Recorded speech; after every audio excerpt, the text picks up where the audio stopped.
भारत मेरा देश है, बेईमानी मेरा जन्मसिद्ध अधिकार है, सभी भ्रष्टाचारी मेरे भाई बहन हैं। ये ले, ये मुसलमान का खून, ये हिंदू का खून। बता, इसमें मुसलमान का कौन सा, हिंदू का कौन सा? बता। साले बनाने वाले ने इसमें फर्क नहीं किया, तू कौन होता है फर्क करने वाला? नाना पाटेकर, रौबीला दबंग और दमदार आवाज का मालिक, एक ऐसा एक्टर जिसने जब भी जितना भी काम किया अपनी शर्तों पर किया। एक्टिंग ऐसी कि जो देखे देखता रह जाए, डायलॉग डिलीवरी ऐसी कि जो सुने सुनता ही रह जाए।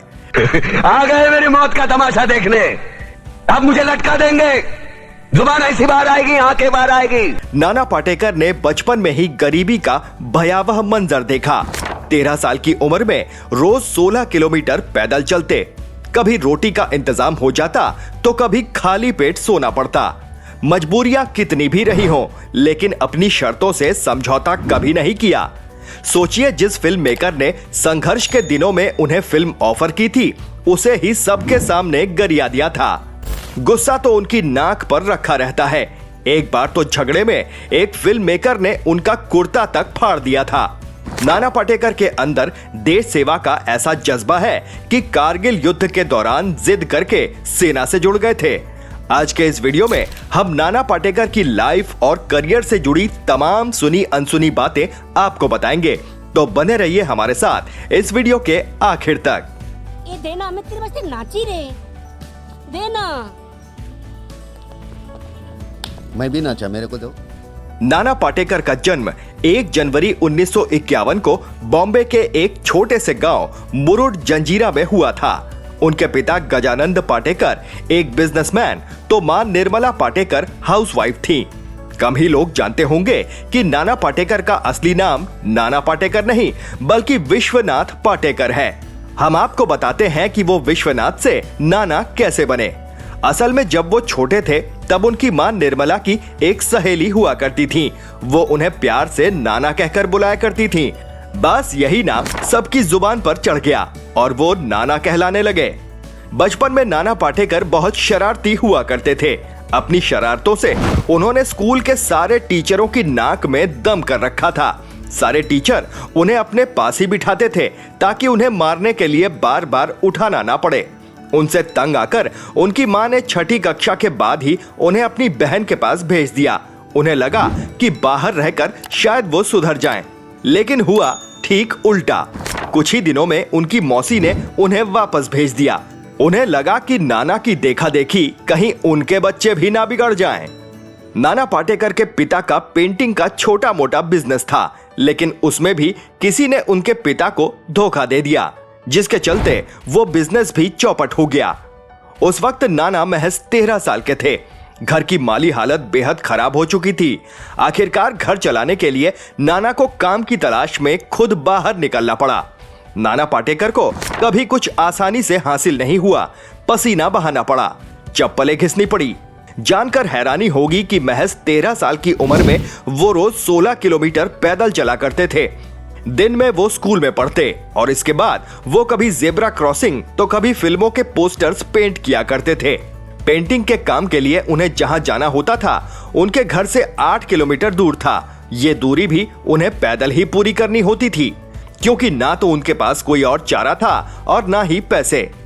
नाना पाटेकर को काम के बदले पूरे 35 रुपए और एक वक्त का खाना नसीब हो जाया करता था, लेकिन हाड़-तोड़ मेहनत के बावजूद कभी कभी उन्हें काम नहीं मिलता था। खाने तक के लाले पड़ जाते थे। ऐसे में वो अपने दोस्तों के पास चले जाया करते थे, इस आस में कि शायद कोई उन्हें लंच या डिनर के लिए पूछ ले। नाना पाटेकर ने पेंटिंग का काम भले ही मजबूरी में शुरू किया हो, लेकिन यही मजबूरी आगे चलकर उनका शौक बन गया था। वो sir J school of arts से फाइन आर्ट्स में ग्रेजुएट हैं। जब वो 28 साल के थे तभी उनके पिताजी का हार्ट अटैक से निधन हो गया। खून पसीना एक करने के बावजूद उस वक्त नाना के पास इतने पैसे नहीं थे कि वो अपने पिताजी का इलाज करा सके। एक इंटरव्यू में नाना ने कहा था कि उन्हें ताजिंदगी इस बात का अफसोस रहेगा कि उन्होंने कमाया तो बहुत, लेकिन अपनी कमाई से अपने पिता के लिए कुछ नहीं कर सके। ये दुख नाम की बीमारी का इलाज किसी डॉक्टर के पास भी नहीं। एक इंटरव्यू में नाना पाटेकर ने बताया था कि बचपन में उन्हें लगता था कि उनके पिताजी उन्हें प्यार नहीं करते थे, लेकिन एक दिन उनकी ये गलतफहमी भी दूर हो गई। असल में नाना बचपन से ही नाटकों में एक्टिंग किया करते थे। एक बार वो वाल्मीकि नाम का प्ले कर रहे थे, तब उनके पिताजी बंबई से सिर्फ उनका प्ले देखने के लिए आए थे। उस दिन उन्हें एहसास हुआ कि पिताजी केवल उनके बड़े भाई को ही नहीं बल्कि उन्हें भी उतना ही प्यार करते हैं। नाना पाटेकर ने एक नाटक पुरुष में 16 साल तक एक्टिंग की थी। उसमें उनका रोल इतना घिनौना था कि महिलाएं बीच एक्ट में ही उन पर जूते बरसाने लगती। नाना उन जूतों को सम्मान समझकर अपने पास रख लिया करते थे। नाना पाटेकर ने कभी फिल्मों में एक्टिंग करने का सपना नहीं देखा था। वो तो कॉलेज खत्म करके एक एडवर्टाइजिंग एजेंसी में नौकरी करने लगे थे। हर कोई डिग्री डिप्लोमा ले इंजीनियर बने, कोई जरूरी नहीं। गावस्कर, तेंदुलकर, जाकिर हुसैन को कोई नहीं पूछता। उन्हें फिल्मों में लाने का क्रेडिट स्मिता पाटिल को जाता है। स्मिता पाटिल उन्हें पहले से जानती थी।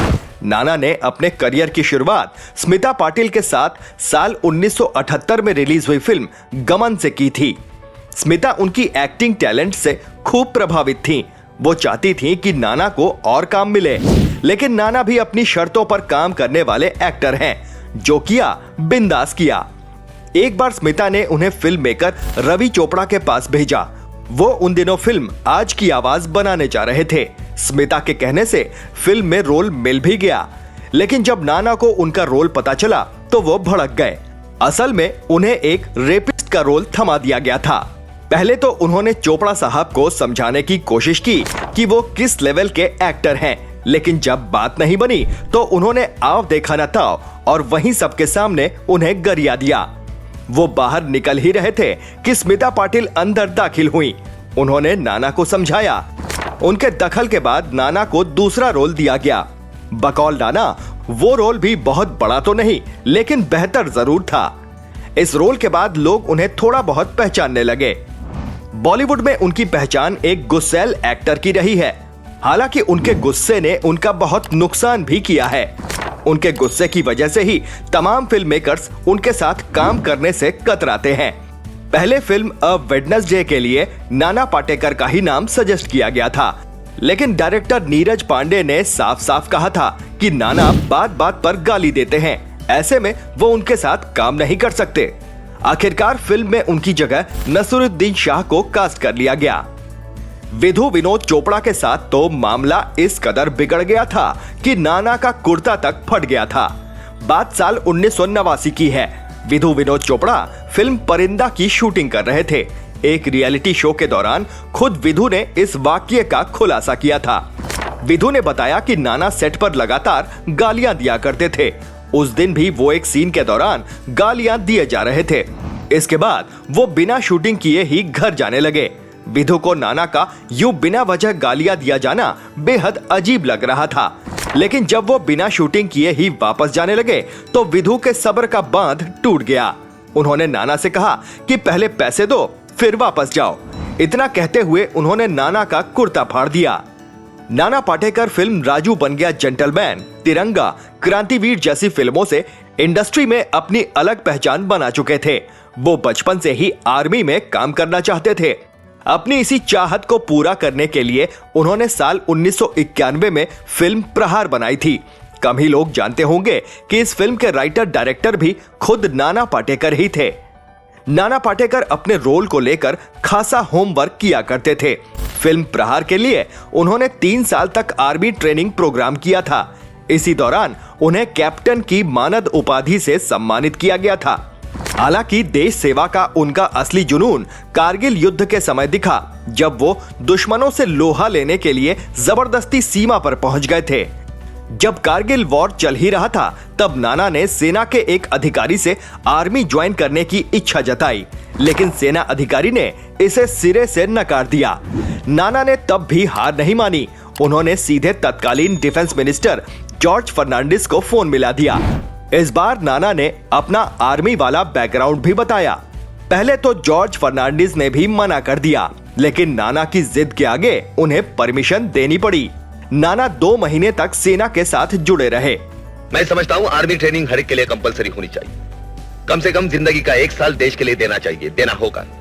नाना पाटेकर ने साल 1978 में थिएटर आर्टिस्ट और बैंकर नीलाकांति पाटेकर से शादी कर ली। नाना पाटेकर चाहे जितना कड़क मिजाज दिखते हो, लेकिन दिल तो आखिर दिल है। उनके अफेयर के चर्चे भी कम नहीं रहे। कभी उनका नाम मनीषा कोइराला के साथ जुड़ा तो कभी आयशा जुल्का के साथ, लेकिन इसका खामियाजा भी नाना को भुगतना पड़ा। शादी के कुछ सालों बाद नाना और उनकी पत्नी नीलाकांति अलग अलग रहने लगे। दोनों आज भी अलग ही रहते हैं, हालांकि दोनों का तलाक नहीं हुआ है।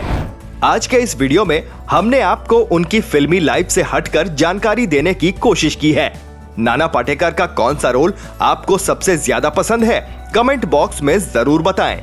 वीडियो अच्छा लगा हो तो प्लीज इसे लाइक करें और ज्यादा से ज्यादा शेयर भी करें। चैनल पर नए हैं तो सब्सक्राइब करें और नोटिफिकेशन बेल जरूर दबा दें। फिर मिलेंगे एक नए वीडियो के साथ। नमस्कार।